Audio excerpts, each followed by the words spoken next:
All right, McKenna, congratulations on the win tonight. Just what are your general thoughts coming out of this win? Yeah, I think we did a good job. I think we attacked hard. When we were rolling, and it was unstoppable. I think the part that got us was our own self. I don't think it was anybody else. I think we beat ourselves down more than another team beats us down. So I think it's really important to serve and pass. That's the name of the game. So if we can keep our passes in system and if we can play good defense, we'll win most games. You were in a zone there. You had one career kill short of a career high, and in that third set, you were just on fire with force and aggressiveness and passion. Mm-hmm. Just talk about that role there. Do you feel like you're in a zone at times when you're in play? Yeah, definitely. I think when I can see the blockers' hands and I can see everyone in all the way to the back court, that's when I know I'm in my zone. When I can see the blockers, no matter what, I know I'm in my zone, and I think that's really important. Is how fast can I get in there? And if I can't, I still have to know that my backup shots or my shots are still available. I think that's really important. We did a good job tonight of staying in a zone, and I think that's something we're trying to work on with everyone is you have to swing smart. You don't have to swing to score. You just have to swing smart and just keep swinging. The second you start roll shotting or tipping or playing a timid ball, that's when you're going to get in a little bit of trouble as an attacker. So I think the faster you can get into a offensive threat will make them really successful. You had a couple of low hitting percentage games against USF and Cincinnati, but you've rebounded the past three games. So to take me through kind of what was going on with those two games and how you rebounded from that. We were shot. I was shot. My legs were shot, the whole deal. I just wasn't jumping the way I wanted to. My brain was not in the right spot. I was just mentally and physically exhausted, so my teammates had to carry me through, and they did a really good job. And we played the best that we could with me not being at my full potential. So I think our middles did a great job. Our right sides did a great job. That's when Heidi came in and did a really, really good job. And that's what we need. I think that's very important, is to be able to rely on other teammates. But yeah, I was exhausted and I just needed a reset button, and I think we got it, and we kept going from there. You moved into 16th place all time in NCAA Division I volleyball in kills. You passed Nicole Brunner, who's one of the greatest ever in Minnesota volleyball history. I'm curious if you or the family, probably familiar with her and her great career, but what does that mean to you when you're moving up to depth charts? I know you don't focus on that, but you're also near 2,400 kills, which only 13 other players have ever done that. Do you take a moment at some point and say, wow, like, is there something that just stands out? Like, did I really do that? Yeah, I think it just shows how consistent our team is and how if one game knocks you down, one in a game can build you back up too. And we do a really good job of still relying.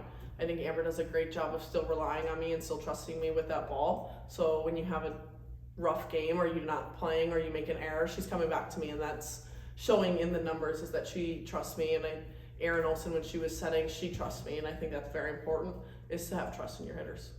You talked about Heidi. She's really been stepping up in the past several games. I mean, she's an outside hitter like you. Just talk about how Heidi's kind of been stepping up these past few games. Heidi's been working her ass off every single day in practice, every single day before practice, every single day after practice. Heidi's been putting in the time, and I think that is something that all athletes need to understand, is it's what are you doing outside of the 2.5 hours that we have with all of our players. She's done such a great job of studying film, studying herself, studying opponents, and then working hard. I think her mindset somehow flipped, and I think she's trusting herself a lot more than she ever has, and she's doing a great job with it. Claudia and Abby, what they bring to the offense. Just talk about what they bring in. I know Claudia played basketball and badminton. Is she the best athlete on the team? Is she the best athlete? Call it out. She might be the best athlete, but she sure is not the graceful one of the bunch. That's for sure. But I'm not graceful either, if you saw tonight. So we go hand in hand in how graceful we are, I think. But that wasn't a you thing. But no, our middles do a great job of relieving stress off the outsides, and I think that's what they always say, and that's their biggest job. But they do such a good job blocking, being in a good spot, holding a presence, and I think once we can get them the ball, even like tonight we didn't get them the ball as much as we wanted. Once we get them in rhythm again and get that pass going to get them there, they're unstoppable, and then it makes our offense so much easier. Speaking of middles, former middle Delana Sardin and former coach Meg Fitzgerald were inducted in the Ring of Honor tonight. I know Meg's been on the sideline calling your matches this past season, but what are your thoughts on seeing them getting inducted? Yeah, I think it's really cool, again, to see where your program started and where your program continued to go. to be able to watch that is really cool and a really good honor for them. I wasn't around with them. I didn't really know them at all, but to be able just to kind of, that could be some of us. That could be a big chunk of who we are. So it would be really cool to see in the next 10 years who comes back for that Ring of Honor, because I don't think it's just one or two players. I think there's a good chunk that can all come back and have their names up there as well. Coach Todd gets his 300th win here at UCF. Y'all celebrated with him afterwards. What was that like? And obviously the impact he's had on you and the team and the career. Yeah, he's done a great job with this program.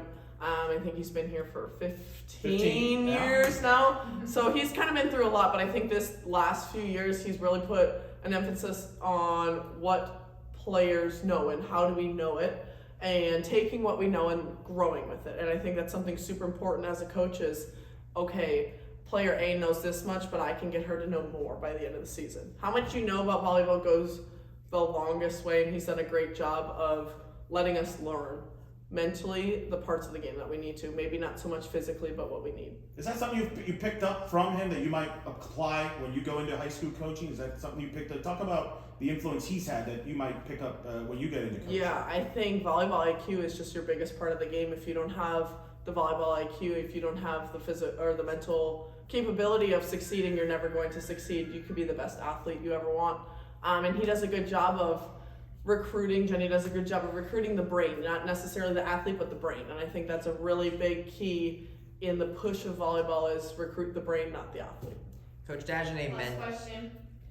Coach Dagenet mentioned that by October is usually when opponents really know you in conference play. So talk about what it's kind of been like going against some of these programs again a second time, and then what do you want your team to take with you from tonight into Sunday's matchup with Memphis? Yeah, I think we can take that they know us really well, and you can take the last 4.5 years that teams have known me very well. And it doesn't matter if they know you very well. It doesn't matter if you have 4 hands, 6 hands, the whole team. You've got to be able to score. That's just the bottom line, and I think that's something that we can take away is it doesn't matter if they know you really well. Keep with your shot, beat them with your shot, beat them with the skill that you know, and I think that's the most important thing is beat them with what you know. You don't have to try and beat them with something else. Just beat them with what you know, and you're going to succeed. Thanks, McKenna. Yes, man.